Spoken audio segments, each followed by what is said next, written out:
This is breaking news from Las Vegas Review-Journal, sponsored by Michael Gaughan's South Point Hotel, Casino, and Spa. Good evening, I'm Jen Ah, coming to you from the Review-Journal studio. It's the first Strip property to open in more than a decade. We're talking about Resorts World Las Vegas, which is set to open to the public on June 24th.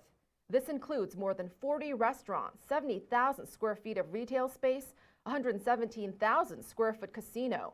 This $4.3 billion resort also features 3,500 hotel rooms and is already taking reservations right now.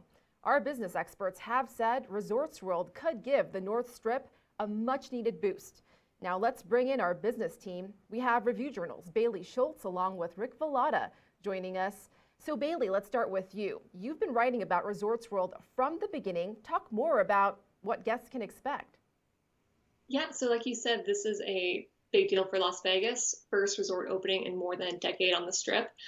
So I think guests are going to be pretty excited with what they find inside. One interesting thing about this property is that it is integrating 3 different premium Hilton brands into the property. There's Hilton Hotels and Resorts, LXR, and Conrad. Each will have its own lobby and porte-cochere and its own level of personalized service. So you have all these nice amenities at Hilton Las Vegas. Then the Conrad rooms might be a little bigger with some additional fine touches. And then the Croxford LXR rooms are even bigger, ultra luxe rooms with highly personalized amenities like private game rooms and butler service. So this is a property that is really trying to be an inclusive, integrated resort, offering a wide range of amenities for all sorts of customers. Wow, sounds amazing. And we've been hearing a lot about Resorts World being first class when it comes to technology, from 3D maps to cryptocurrency. Bailey, how will all this technology make it easier for those guests? Yeah, so it's been an interesting trend with the pandemic where we have seen a lot of properties kind of shift focus to integrating more technology to limit face-to-face interactions. And even though Resorts World seems to be opening, as things are settling down with the pandemic, they are still integrating some of this newer technology. So at Resorts World, guests will have the option to book reservations at venues like the nightclub or the pool cabana through their smartphone or one of the kiosks that are spread across the property. And then once they've made their reservations, guests can actually pay for their experience via cryptocurrency in most areas of the resort. So Resorts World is one of the first crypto-friendly properties in Las Vegas. There are a couple more downtown, but yeah, a lot of the areas in the resort, excluding the casino, will accept cryptocurrencies. Yeah, that's probably very appealing to younger guests. Thank you so much, Bailey, for joining us and providing us with all of that interesting info.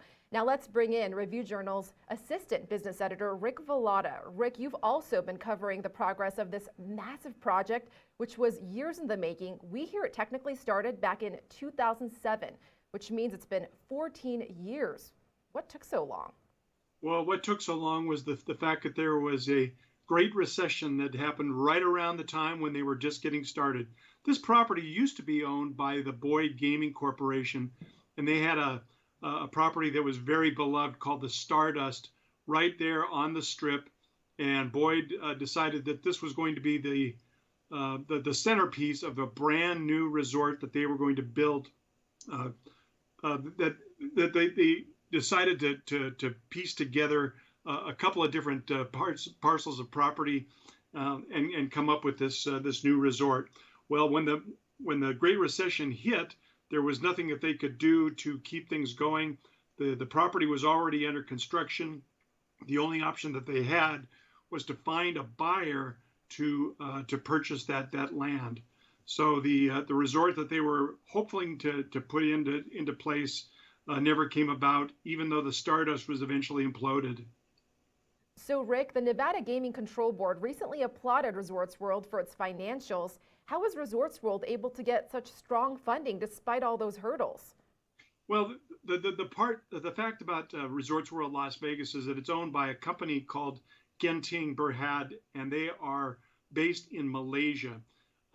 This is a huge corporation. This is a multinational, very diversified company that has not just resorts in its portfolio, but also agriculture. They manufacture palm oil and also medical supplies. So this is a company that isn't just invested in resorts, although that's what they're most famous for in the United States. They have a resort in New York in the Poconos. They also have other resorts across the world, including a really nice one in Singapore. And all this diversification in their business has allowed them to become very financially stable. And when the Gaming Control Board investigated this and went through all their financials, they discovered that this company is actually very stable and ready to take on any kind of challenge. So when they met up with the regulators in May, they were just ready to go, and they answered all the questions, checked all the boxes. That's awesome. Sounds very promising. Rick and Bailey, thank you so much for joining us this evening. Any last words, Rick? I think that people in Las Vegas are going to be very excited to see this place come June. Yeah, definitely. And you, Bailey? No, I agree with Rick. Yeah, always great to hear your expertise. Our business team at the Review-Journal will continue to monitor the progress of Resorts World and other openings. You can check for updates on our website at reviewjournal.com. Our 7 at 7 newscast also features a business segment and is available on Roku, YouTube, Apple TV, Amazon Fire, and our website. I'm Jen Ah. Hope you all have a great night. You've been watching Breaking News from the Las Vegas Review-Journal, sponsored by Michael Gaughan's South Point Hotel,